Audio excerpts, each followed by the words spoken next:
Bonjour à tous et bienvenue dans cette nouvelle vidéo de Drone Theory. Dans cette vidéo, nous allons aborder l'étape 6 de la SORA. Si vous regardez cette vidéo, ça veut dire que vous êtes sur YouTube et sur la chaîne Drone Theory. Et si cela n'est pas déjà fait, je vous invite à vous abonner à la chaîne. Cela permet de mieux la référencer, de faire des partenariats avec d'autres structures. C'est le cas pour la série Rédiger sa SORA avec le groupe Aeropixie. Alors pour reprendre un petit peu la SORA que nous avions déjà débuté il y a quelques temps. Nous avions écrit dans l'étape 1 le concept d'opération. Alors pour résumer, c'est de refaire avec un Mavic 2 et le kit S2 qui se trouve dessus, de refaire une mission anciennement S2, c'est-à-dire une mission hors vue, jusqu'à 1 km du télépilote à une hauteur de 120 mètres en zone peu peuplée. Donc à partir de là, on avait fait les différentes étapes une par une, pour arriver jusqu'à aujourd'hui, c'est-à-dire l'étape 6. Alors si je reprends dans le guide mise en œuvre SORA de la DGAC, à l'étape 6, on nous dit qu'il faut arriver à voir l'atténuation tactique du risque R. Donc par rapport à ce que nous avions déjà écrit à l'étape 5 et à l'étape 4, dans le tableau ici, dans le logigramme, nous avions défini que nous étions en arc B.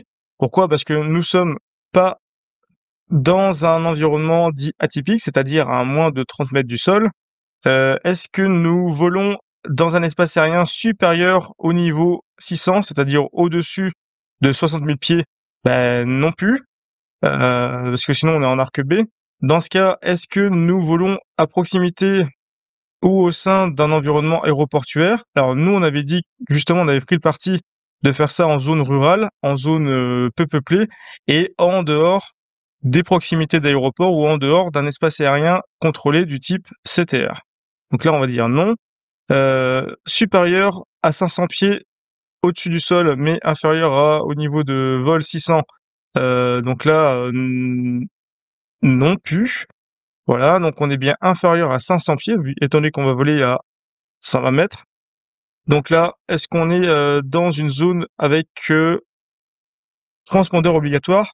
Donc c'est une TMZ, transpondeur main zone. Donc là, non plus. Au sein d'un EAC, non plus. D'un espace aérien complexe, non plus. Au-dessus ou à l'intérieur d'un EANC ou au-dessus d'une zone urbaine, non plus. Et donc à partir de là, on arrive ici, on est bien au-dessus d'une zone rurale. Oui, et on est bien du coup en arc B. Ceci étant dit, on avait considéré donc un certain nombre d'atténuations du risque R, que je vous remets ici, en indiquant par exemple de mettre une radio en écoute, la mise en place d'un protocole, même si on n'est pas forcément à côté, mais un protocole avec les différents aéroports, même s'ils sont relativement éloignés, et contacter l'ensemble des aéroclubs dans un rayon de 20 km. Et donc, à l'étape 6 maintenant, l'atténuation tactique du risque R. Donc là, c'est décrire les moyens d'atténuation tactique en cours d'opération du risque de collision aérienne. Donc, c'est-à-dire, pourquoi pas de mettre des observateurs, leur emplacement, les accords avec les gestionnaires des espaces aériens, des aérodromes alentours, paraissent dans les concepts d'opération et sont rappelés ici. Cette étape devra s'appuyer sur un document .kml et décrire l'équipement et le rôle de chaque observateur. Donc là, typiquement, le moyen qui est proposé ici dans le guide SORA, c'est de mettre des observateurs. Ce qui est relativement bon, hein, forcément, c'est pour ça qu'ils le mettent. Après, j'en ai décrit d'autres. Les voici. Donc, étant donné que nous avons, comme je l'avais indiqué dans le concept d'opération, une coupure moteur indépendante, ex-kit S2, cela aussi permet d'accentuer et de pouvoir atténuer de façon tactique le risque R, étant donné que même si on a un flyaway, on pourra couper les moteurs. Pour cela, il faut joindre la documentation de l'homologation ex-S2 en scénario français pour justement avoir un certain niveau de robustesse de l'atténuation. Comme on l'avait indiqué, les radios, la mise en place d'un protocole, contacter les aéroclubs, et je vais rajouter ici la mise en place d'observateurs à certains endroits. Observateurs visuels avec radio et téléphone comme moyen de communication. Et comme hypothèse, je voulais également rajouter possiblement la possibilité de mettre un FLARM ou recevoir les ADSB des différents autres aéronefs volants à proximité.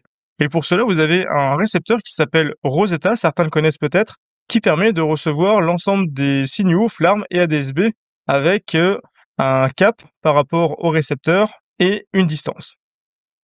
Voilà, c'est la fin de cette vidéo. Prochaine étape, l'étape 7, la détermination du niveau de SAIL. Et en attendant, je vous invite à consulter notre site si vous souhaitez vous préparer à l'examen CATS, STS théorique ou OpenA2. Mais encore, si vous souhaitez vous former à la SORA, n'hésitez pas à me contacter avec le mail dans la description. À bientôt!